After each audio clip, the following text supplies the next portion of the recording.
para mahiga sa sahig. O, mas masarap ho. Pagkatapos ng halalan, gagawin ko kayong regular na lahat. Hindi ho ako takot yan. Bakit ka matatakot sa empleyado?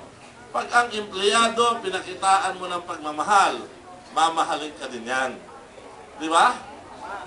Yun ang aking sinasabi. Yung sinasabi sa senior citizen, matakot daw po kayo sa akin.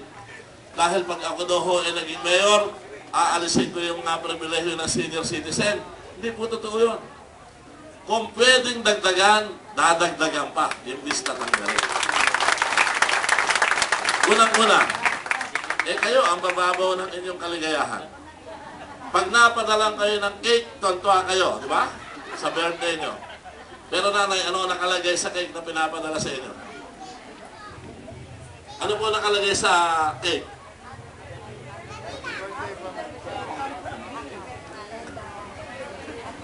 Happy birthday ng galing kay Mayor at kay Junjun. O tatanungin ko po kayo, nanay. Ilan po yung konsehal na nagsalita? 8. Bakit ho isang konsehal lang nakalagay doon? Sakit. Hindi ba pandadaya yun? Dapat, kung ilalagay ang pangalan doon ng konsehal, dapat mahiya silang mag-ama. Dapat ang ilagay doon, pangalan ng lahat ng konsehal sapagkat hindi naman nila perang mag-ama yun. Pera po yun ang bayan ng Makati. Hindi po ba? Bakit po sinasarili nila yung honor? Kung sila meron delikadesa. Kaya ako ho, pagdating ng July, may cake hong darating sa inyo, hindi ko aalisin to. Pero para wala na kayong tanong kung saan ginagawa yung cake, wala na kayong tanong kung magkano yung cake, pagdating ho ng July, ang magdi-deliver sa inyo ng cake, Goldilocks. Para na sa ganon, pag kayo ho nagpunta sa Goldilocks, at tinignan nyo sa eskaparate yung display, ang sasabihin nyo, ito yung pinapadalang cake sa akin. Ang halaga pala nito ay 500 o 1,000 o kung magkano man. Para alam mo sa sarili mo kung magkano talaga yung cake na pinadala pag birthday mo. Di ba? At yung maliit na cake na yon, palalakihin na ho natin para pati apo ninyo at anak niyo makakain ng cake sa birthday ninyo. At ito ho, ipapangako ko sa inyo, ha? Hindi niyo ho makikita yung aking pangalan sa cake. Hindi ko ho ilalagay doon. Ilalagay ko ho yung pagbati ng happy birthday kung sino yung may birthday. At ang ilalagay ko ho ng bumabati sa inyo, pagbati mula sa inyong pamahalaang lungsod. Bakit? Hindi ko po pera yon. Pera po ng bayan yon. Kaya ang gusto kong bumati sa inyo, bayan ng Makati, parang konsuelo at kaligayahan ninyo na ang nagpadala sa inyo ng cake ang inyong gobyerno. Hindi personal ko dahil hindi ko kaya. Alam po ninyo, napakarami nga nilang pandadaya. Gawa ng batas na ang sino man senior citizen na ang pinaghahatid niya, yung kanyang anak, abay mali na naman yun. Di ba dapat, pag wala yung mayor, dapat yung vice mayor. Kaya ko ho, ito pinaliliwanag sa inyo, hindi ho niya pera yon, pera ho yun ang Makati. Pangalawa, yun ho ako, kaya ko nalaman, sila pala'y bumubuo na sariling line-up at iiwan ako sa pansitan. Aba, tontuwa siya ron pag nadidinig na yun. Di kaya ako siya tumawa ng tumawa para mapunta na siya kung siya mapupunta. Di ba, tatay?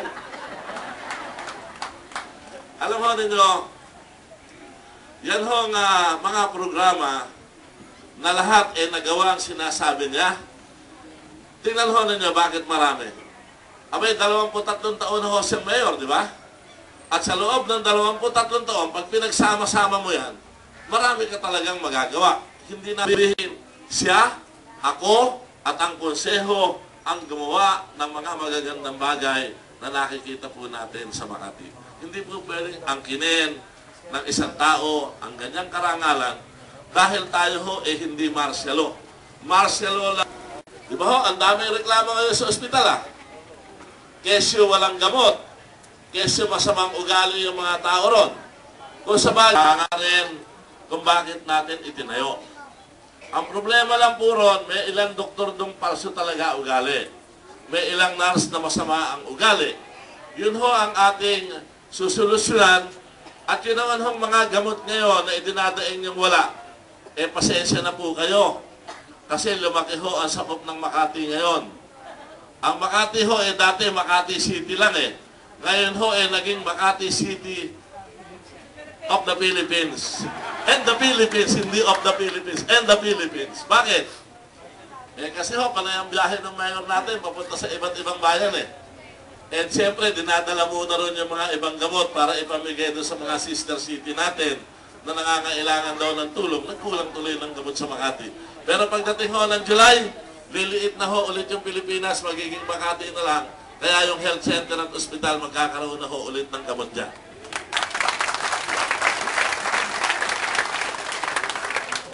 Napakarami po nating hirap na tiga Makati, dapat bigyan ng PhilHealth ng masa. Pero tinan nyo, kung hindi kayo tatanungin muna, sasabihin sa iyo, kanino ka ba? Binay ka ba o merkado ka? Pag sinabi mo merkado, out ka. Ang binibigyan lang nila binay. Tama ba yun? Dapat pag programa hindi namimili at hindi nagtatanong kung sino iboboto. Yung yellow card natin, programa ho natin yung yellow card. Dati-dati, pinuproseso ho yan sa third floor. At doon ka nalilitratuhan, doon mo na rin kukunin, uuwi ka na. Ngayon, sino ho ang nakaranas ng ang yellow card, pipila kayo sa third floor, pero ang release sa 21st floor. At pag nirelease doon, ang sasabihin, ito ha, binay ito ha. Bakit binay? Programa yun ng Makati, di ba? Masyado naman yata nilang inaari ang Makati.